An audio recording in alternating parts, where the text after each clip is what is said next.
രാഹുൽ മാങ്കൂട്ടത്തിന്റെ മുൻകൂർ ജാമ്യ ഹർജിയിൽ തീരുമാനം വൈകുന്നു. നോട്ട് ടു അറസ്റ്റ് ഹർജിയിൽ വിധിയുടൻ. അറസ്റ്റ് തടയണമെന്ന് പ്രതിഭാഗം. പുതിയ തെളിവുകൾ ഹാജരാക്കി പ്രോസിക്യൂഷൻ. എംഎൽഎക്കായി വ്യാപക തെരച്ചിൽ. രാഹുൽ കീഴടങ്ങിയേക്കുമെന്നും സൂചന.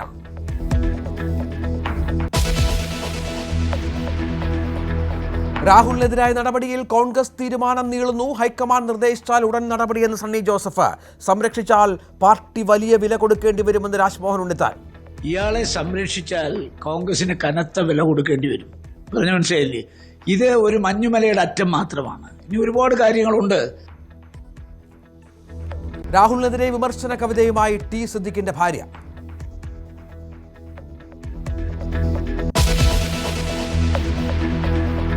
രാഹുൽ മാങ്കൂട്ടത്തലിനും ഷാഫി പറമ്പലിനുമെതിരെ ആരോപണമുന്നയിച്ച എം.എ. ഷഹനാസിനെതിരെ സൈബർ ആക്രമണം. ജീവനോടെ വെച്ചേക്കില്ലെന്ന് ഭീഷണി.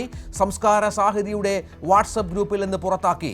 വിവാദമായപ്പോൾ വീണ്ടും ആഡ് ചെയ്തു. കുറച്ച് സമയം കഴിഞ്ഞപ്പോൾ തന്നെ റിമൂവ് ചെയ്ത കോഴിക്കോടിന്റെ സംസ്കാര സാഹിതിയുടെ ചെയർമാനായ കാവിൽ പി മാധവൻ തന്നെ ആ ഗ്രൂപ്പിലേക്ക് എന്നെ തിരിച്ചെടുത്തിരിക്കുകയാണ്.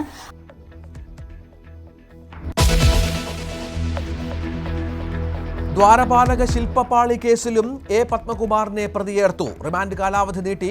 എസ് ജയശ്രീക്കും എസ് ശ്രീകുമാറിനും മുൻകൂർ ജാമ്യമില്ല. രണ്ടു പ്രതികളുടെ മുൻകൂർ ജാമ്യാപേക്ഷ ഹൈക്കോടതി തള്ളി.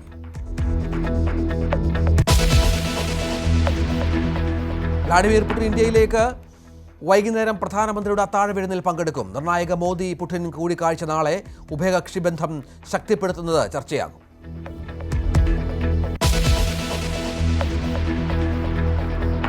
പ്രതിപക്ഷത്തിനെതിരെ ശശി തരൂർ. പാർലമെന്റിൽ നിരുത്തരവാദപരമായി പെരുമാറുന്നുവെന്ന് വിമർശനം. ചർച്ചകൾക്ക് പകരം ബഹളം വെച്ച് നടപടി തടസ്സപ്പെടുത്തുന്നതായി ലേഖനം. പാർലമെന്റ് പ്രാധാന്യം കുറയുന്നുവെന്നും തരൂർ.